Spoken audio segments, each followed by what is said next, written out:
Right after their youngest child moved into her college dorm, Linda discovered that her husband had secretly drained the family's savings over the course of 3 years.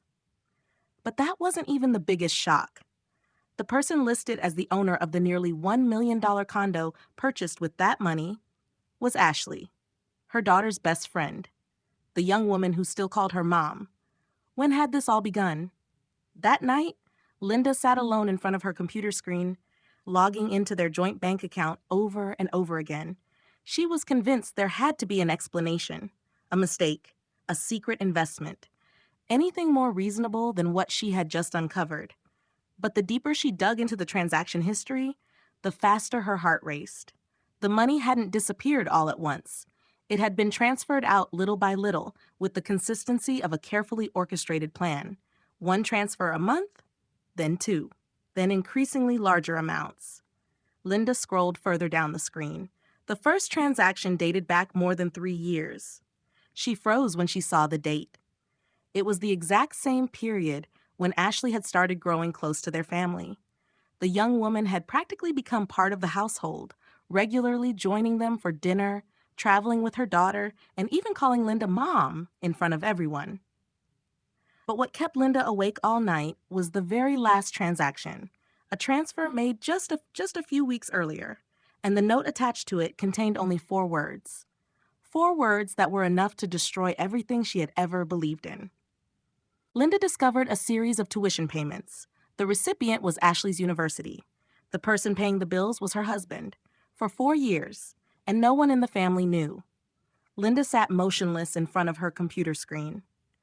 At first, she thought it had to be some kind of mistake. But as she opened each invoice and every payment receipt, the truth became impossible to deny. Ashley's name appeared again and again. Fall semester, spring semester, dormitory fees, textbook expenses. Every single payment had been made on time from her husband's account. Why would he do this? Linda whispered, her throat tightening. Ashley wasn't family. She was simply their daughter's best friend, a young woman who frequently joined them for family dinners and always seemed polite, warm, and respectful. For 4 years, not a single person had known about these payments. Linda searched for a reasonable explanation. Maybe Ashley had fallen on hard times. Maybe her husband had only been trying to help. But then she spotted another transaction. The amount was so large that it left her stunned, and the beneficiary's name was still Ashley. Yet even that wasn't the biggest expense. Linda had once believed Ashley was simply a young woman caught up in circumstances beyond her control. But the old emails told a completely different story. That night, she opened folder after folder of archived messages, reading every exchange from years ago. The more she read, the colder she felt. It wasn't her husband who had initiated the contact. Ashley had been the one to reach out first. Ashley had been the one who suggested meeting privately to ask for advice. And Ashley had been the one who kept the conversations going for hours at a time. Linda leaned back in her chair, struggling to make sense of what she was seeing. It all seemed to have been set in motion long before the first transfers of money ever appeared. But one question continued to haunt her. If Ashley had deliberately made the first move, then who had brought her into their lives in the first place? Linda kept digging through old memories. Then she stopped at a photograph taken at a party years earlier. In the corner of the picture, Ashley was standing beside someone Linda never would have expected. With trembling hands, Linda picked up her daughter's birthday photo once again. At first, she had only wanted to look back at the familiar faces from that party years ago, but then her eyes settled on a corner of the picture. Ashley was standing next to her husband.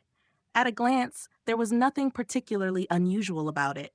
But the longer Linda looked, the more uneasy she became. They were standing closer together than necessary, and the smiles they exchanged seemed different from the ones they gave everyone else. She flipped the photo over to check the date. Her heart nearly stopped. 5 years earlier. Far earlier than the time Ashley had been introduced as her daughter's best friend. That meant they had known each other before then, and everything Linda had believed might have been nothing more than a carefully constructed story. When had this relationship really begun? Just then her phone rang, an unfamiliar number. Linda hesitated for a few seconds before answering. The voice on the other end said only one short sentence: "You're looking at the wrong person." Linda pressed the phone tightly against her ear, but all that remained on the other end was a long, steady dial tone. "Don't just look at Ashley." That was all the stranger said before hanging up. The words left her deeply unsettled. For weeks, Linda had believed Ashley was at the center of every secret. But if the caller was telling the truth, then perhaps she had overlooked something far more important. The next morning, Linda began looking into the company where her husband worked. At first, she simply wanted to find out whether the money transferred to Ashley had any connection to his job. But the deeper she dug, the more troubling transactions she uncovered. Payments that had been split into unusually small amounts. Invoices with vague, ambiguous descriptions. Large sums of money that appeared and disappeared within days. Together, they formed a tangled web that went far beyond an ordinary secret relationship. Linda began to wonder whether whatever existed between her husband and Ashley was merely a smokescreen, something designed to hide a much bigger secret. Then she discovered a chilling detail. The person who had approved the largest number of those transactions was an accountant. But when Linda tried to contact them, she was told that the employee had abruptly quit and vanished without a trace. The accountant had disappeared almost without a trace. No resignation letter, no farewell email, not even a goodbye to her coworkers. Everything had happened so suddenly that many people at the company had no idea what had taken place. 2 weeks later, while Linda was still trying to piece together the scattered fragments of the puzzle, her attorney called unexpectedly.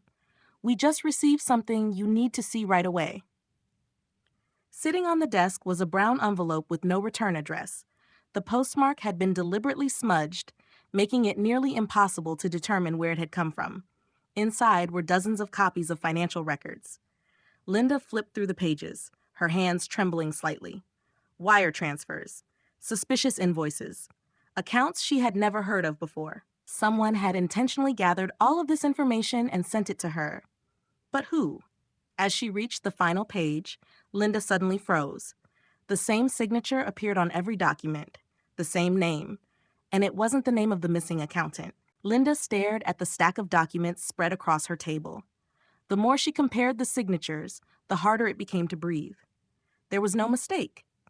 The person who had approved the suspicious transactions for years was her husband. His name appeared again and again on every file, every financial statement, and every transfer authorization. Everything pointed to one undeniable fact: he knew exactly what was going on.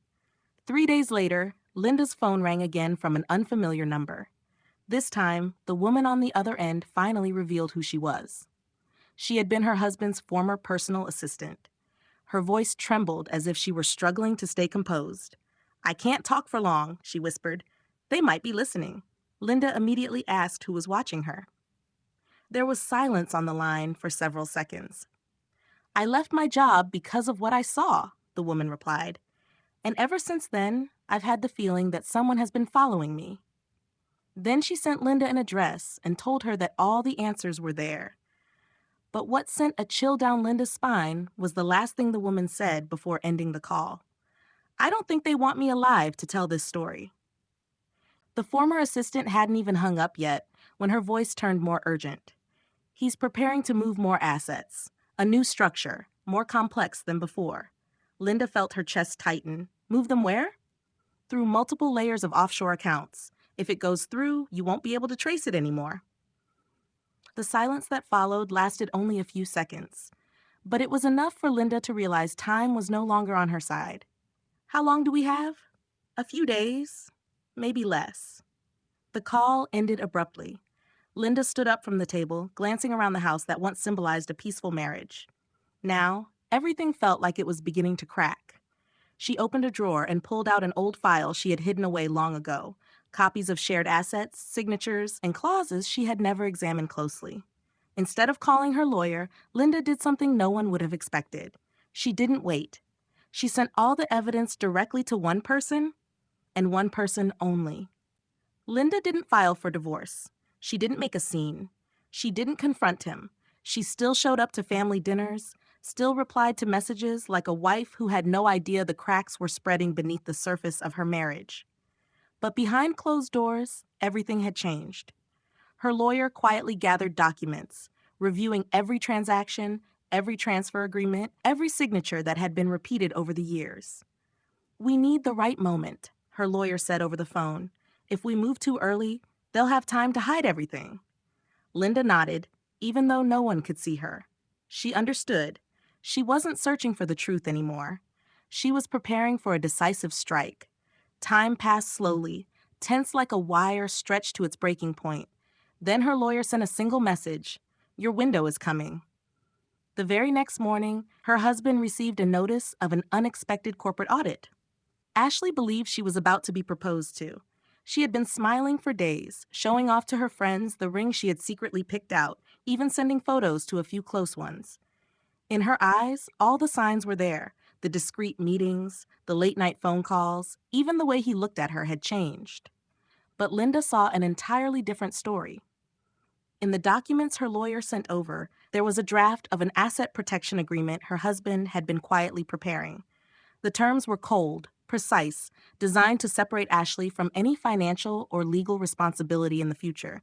It wasn't commitment. It wasn't trust. It was protection. Linda read each line, her hands trembling slightly. That man didn't trust Ashley the way she believed he did. So everything that girl thought she knew, was it real? Or just part of a much larger plan? Ashley still didn't know the truth. And that was exactly what made everything more dangerous. A business organization announced its annual award, Father of the Year. Linda's husband's name was called in the grand, elegant hall. He rose to his feet, smiling with quiet confidence, shaking hands as if everything in his life were perfectly in place. Linda sat below, silently watching. No one knew what she knew. No one could see the pieces slowly locking into place in her mind. As he stepped onto the stage to accept the award, the spotlight fell across his proud face. Linda allowed herself a faint smile. For the first time in months. Not out of happiness, but because the moment had arrived sooner than she expected. The speech began, applause echoing throughout the room. Linda rested her hand on the folder she had prepared in advance, filled with every piece of evidence her lawyer had gathered. She had been waiting for this exact moment. Because in front of hundreds of businessmen, the media, and live cameras, no one could hide anything anymore. And that very stage of honor was about to become the place where every secret would be exposed. The ceremony began under warm, golden lights. Linda's husband stood on stage, his confident smile suggesting everything was firmly under control. Below, Linda sat in silence, her eyes tracking every detail. Everything was unfolding exactly as she and her lawyer had planned. But then she noticed something. Off. In the crowd, there were a few unfamiliar faces. They weren't on the guest list of business elites. No one seemed to know who they were, yet they stood apart, watching. No applause, no interaction. Linda tightened her grip on the folder in her bag. "Not guests," she murmured. They weren't there to celebrate. A strange heaviness began to settle over the room, though no one could explain why. Her husband continued speaking on stage, completely unaware of the shift happening below. Then one of the unfamiliar faces slowly pulled out a phone and pressed a single button. The very next second, every light in the hall went out. The screen flickered back to life. There was no tribute video, no music, just data. Lines of transactions appeared, cold, precise, then emails, then documents. One file after another, unfolding as if it had all been arranged long in advance. No one had time to react. The entire room fell into silence. Ashley froze, her expression shifting as she recognized her name among the numbers. Her hand trembled, but she didn't dare reach for her phone. On stage, Linda's husband stood motionless. The smile was still there, but his eyes were empty. A few people began to glance at one another, then at him, no longer with admiration, but with suspicion. No one knew who had sent the video, only that what they were seeing was just the beginning. Ashley stepped back, trying to push her way through the crowd. Panic filled her eyes. She needed to get out of here. Now. But before she could take another step, a hand caught her wrist. Not forceful, but firm enough to stop her. Ashley spun around. Not security. Not the police. A stranger, his gaze cold. "You can't leave." His voice was low, but final. Ashley froze. She wasn't being treated as a suspect. At least, not yet. She was someone who knew things, more than anyone else in that room could see. At that exact moment, the screen shifted to the final file. The screen freezes on the final document, a prenuptial agreement signed 25 years ago, forgotten, but never invalid. Each clause appears sharp and precise, no way out. On stage, the man finally understands. He's not just exposed, he's been trapped for a long time. His reputation collapses in front of everyone. His career disappears within minutes. The assets are no longer his. And his freedom is slipping away. Linda doesn't stand, doesn't speak. She simply watches it all unfold exactly the way she planned. If you were Linda, would you confront the betrayal the moment you discovered it? Or wait patiently until every move the betrayer made turned against them?